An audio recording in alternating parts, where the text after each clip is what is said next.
All right, let's start with the big story that we are tracking at this hour, where the United States has designated terrorist Hafiz Saeed's political outfit, Milli Muslim League, as a foreign terror organization. And also several key leaders of the Milli Muslim League have been designated as foreign terrorists. Now, the move is significant in view of the general elections which are due in Pakistan in the next few months. The Milli Muslim League had announced its intention to participate in the elections. The US decision has also put the Pakistani government in a bit of a quandary, as a local court had earlier ordered the country's election commission to register MML as a political party. Now, the United States had also designated Tehreek-e-Azadi-e-Kashmir in the list of the foreign terror groups. The terror group is a front for Hafiz Saeed's Lashkar-e-Taiba, which is involved in terror campaign in the Kashmir Valley. All right, now for more on this, we are joined by former diplomat Arun Singh, who's joining us live from New Delhi. Ambassador Singh, good morning to you. This is an important bit of a rap on the knuckles, if one could put it that way, from the Americans, where they've said that not just Hafiz Saeed as an individual, but also the political party that he has floated, the Milli Muslim League, will also be treated as a foreign terror organization. So I think it is more than a rap on the knuckle. The US, through this measure, has shown that it is following a consistent policy towards the LET. Right. It designated the LET as a terrorist organization quite some time ago. It had also designated Hafiz Saeed and put out a bounty on information that could lead to his arrest. So, and as the US statement has pointed out, they see clearly that the step to set up a political party, or try and set up a political party, is a way to try and circumvent the measures that are being put in place to deprive LET of financing. And you may recall that a short while ago at the International Financial Action Task Force, Pakistan has been put on the grey list of countries. And the reason for that there is concern related to terrorist financing happening in Pakistan. And so this is consistent with that, because it is widely known, and the US also believes that through the effort to set up a political party, first, the LET wants to get legitimacy. Right. The Pakistani establishment, by mainstreaming the LEC politically in this manner, wants to take some pressure off itself and also mainstream violence and terrorism as an instrument of its policy, giving it a political cover.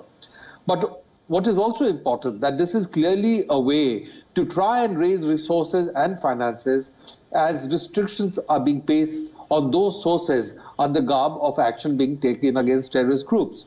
So I think what the US statement has made it clear, that it sees the effort to set up a political party essentially as a fig leaf to continue with its terrorism-related activities and to continue to raise funds. And so I think it's certainly an important measure, and now we have to see how the Pakistani system and establishment responds to this. Right. Now, the Islamabad High Court had, in fact, given the go-ahead that the Milli Muslim League should be recognized as a mainstream conventional political party in Pakistan, and also elections are due mid-July. So do you think, with Milli Muslim League all set to contesting elections in Pakistan, now we are seeing a clear shift in terms of this being a clear inflection point, where terror outfits, which earlier had always been in the fringe in Pakistan, which had been used by the mainstream political parties, will now be at the heart of politics in Pakistan? So we'll have to see how it evolves, because we have known historically that the court processes in Pakistan have very often kowtowed to the establishment. They have in the past justified military coups and takeovers in Pakistan under the garb of doctrine of necessity. Right. And therefore, whatever they have done regarding this so-called party is clearly based on signals that are getting from the establishment. So we have to see how that evolves. But I think the US action is a clear signal that the international community, the United States and many others, would look at this particular step with the continued lens of terrorism-related activity. And therefore, it will make it very difficult for Pakistan. Because if some members of this party get elected and find themselves in parliament or whatever, it's a clear signal that terrorism and terrorism-related people and people with direct links to those are reflected in the Pakistani political structure openly and in the parliament. So I think it will certainly be a major awkwardness, embarrassment, source of difficulty for the Pakistani political system and establishment. So I think what is important is that based on this initial step that the US has taken, other members in the international community should also move forward to take similar steps. And whatever can be done through international organizations, the financing institutions, recognizing the potential presence of terrorists and terrorist groups in the Pakistani parliament and elsewhere, to send a clear message to Pakistan that they would not support an entity that has elements like this as an integral part of their structure. Right, but the fact of the matter, Ambassador Singh, is that, the United States, they have designated this as a foreign terror organization.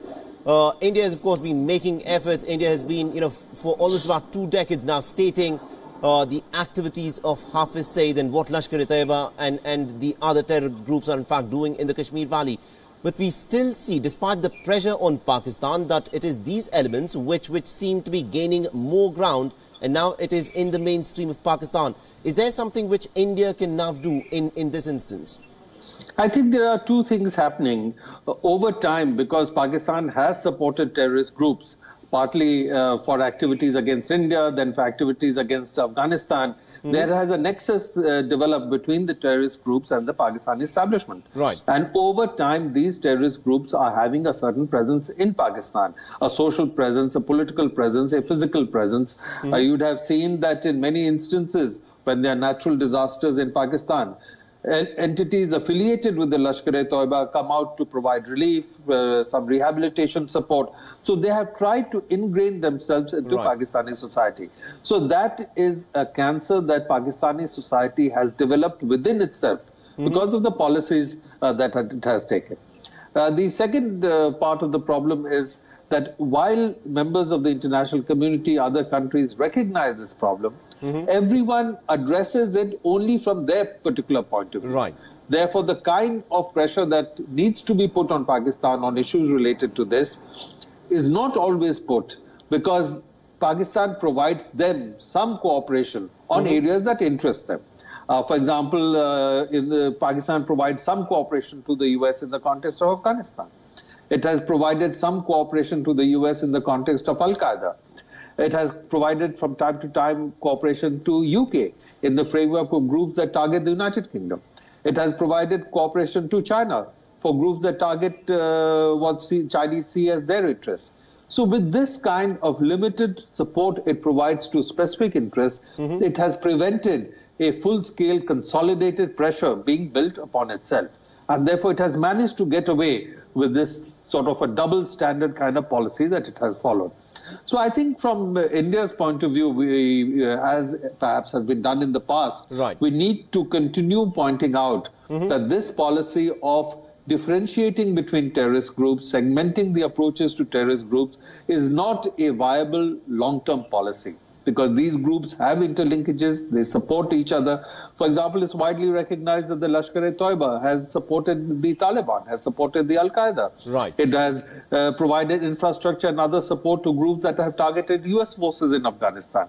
So I think as this recognition grows, and one of the reasons the US is targeting the Lashkar-e-Taiba and its affiliates is because it recognizes the link between the Lashkar-e-Taiba and other groups that directly attack the United States.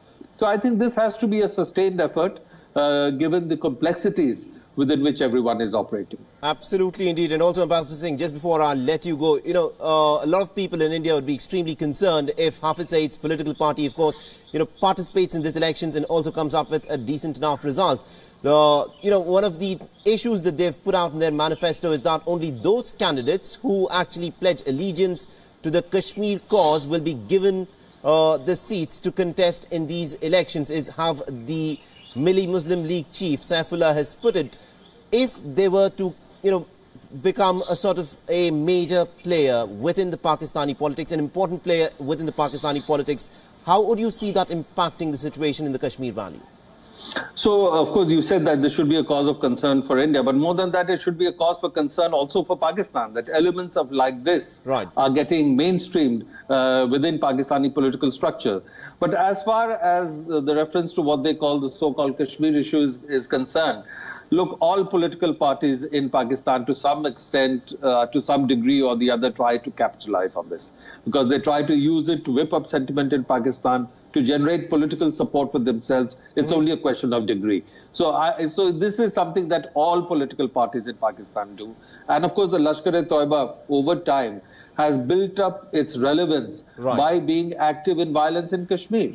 So what it is now trying to project politically could be seen as being in line with that. But again, politically, you'll find that all parties in Pakistan try and exploit this issue, try and whip up sentiment related to it to capitalize politically. Absolutely. We'll have to leave it there. Thank you very much indeed, Ambassador Singh, for joining us and getting us all those inputs. Perhaps one of the biggest concerns of worry is what one of the independent candidates of MML, what he achieved in the by-elections that were held after Nawaz Sharif was ousted from his Lahore NH 120 constituency, where he did put out a pretty credible sort of a performance. And when the elections are held in July, it will be watched very closely as to what the fate of the MML will be. And we also earlier spoke with former intelligence officer Glenn Carl over this issue. Listen in. Glenn, the US has designated the Milli Muslim League and its officials as specially designated global terrorists. Now, what kind of intelligence did the US have to take such an action?